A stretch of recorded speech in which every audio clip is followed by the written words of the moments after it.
Zee 24 तास एक पाऊल पुढे। राष्ट्रपती प्रतिभाताई पुणेकर होणार आहेत। त्यांचे निवासस्थान म्हणून पुण्यात एक बंगला निश्चित करण्यात आलाय।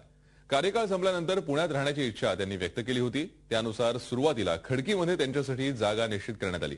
मात्र लष्कराच्या या जागेवरून वाद निर्माण झाल्याने त्यांनी ती जागा नाकारली। आता पाषाण रोडवरचा बंगला त्यांच्यासाठी निश्चित करण्यात आलाय। नव्या बंगल्यावरून तरी आता वाद होऊ नये अशी अपेक्षा आहे। या बंगल्याबाहेरून आमचे प्रतिनिधी नितीन पाटोळे यांनी घेतलेला आढावा आपण पाहूयात।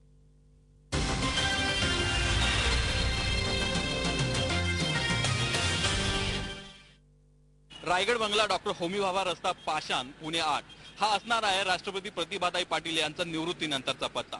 निवृत्तीनंतर राष्ट्रपती प्रतिभाताई पाटील पुण्यात राहणार आहेत आणि त्यांच्यासाठी हा बंगला निश्चित करण्यात आलेला आहे। हा बंगला सध्या राज्य शासनाच्या गृह खात्याच्या मालकीचा आहे आणि पोलिसांच्या बिनतारी संदेश यंत्रणेच्या अपर महासंचालकांना राहण्यासाठी हा बंगला देण्यात येतो।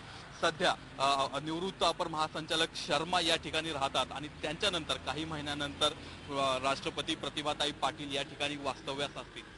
केंद्रीय नगर विकास खात्याच्या अधिकाऱ्यांनी या बंगल्याची पाहणी केलेली आहे आणि हा बंगला राष्ट्रपतींना निवृत्तीनंतर राहण्यासाठी जे घर द्यायचं असतं त्या सर्व निकषांमध्ये हा बंगला बसत असल्याचं नगर विकास खात्याच्या अधिकाऱ्यांनी सांगितलेलं आहे। या केंद्रीय नगर विकास खात्याच्या अधिकाऱ्यांनी या बंगल्याची पाहणी केलेली आहे आणि राष्ट्रपतींना हा बंगला केंद्रीय नगर विकास खातं राज्य सरकारकडून हा बंगला भाड्याने घेऊन राष्ट्रपतींना राहण्यासाठी देणार असल्याची माहिती मिळते। राष्ट्रपतींच्या बंगल्याच्या बाजूला सीआयडीचं मुख्यालय आहे, राज्य सीआयडीचं मुख्यालय आहे।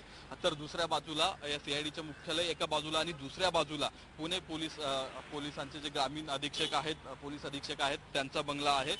सुरक्षेच्या दृष्टीने हा बंगला अत्यंत सुरक्षित असल्याचं लष्कराच्या अधिकाऱ्यांनी सांगितलेलं आहे। राष्ट्रपतींनी त्यांच्या भावी वास्तव्यासाठी पुण्यातील हा बंगला निश्चित केलेला आहे आणि पुणे पोलीस दलाचे ग्रामीण अधीक्षक आणि सीआयडीच्या मधोमध राष्ट्रपती या पुढील काळात निवृत्तीनंतर वास्तव्याला असतील। व्हिडिओ जर्नलिस्ट विकी कांबळेचा नितीन पाटोळे। झी 24 तास एक पाऊल पुढे।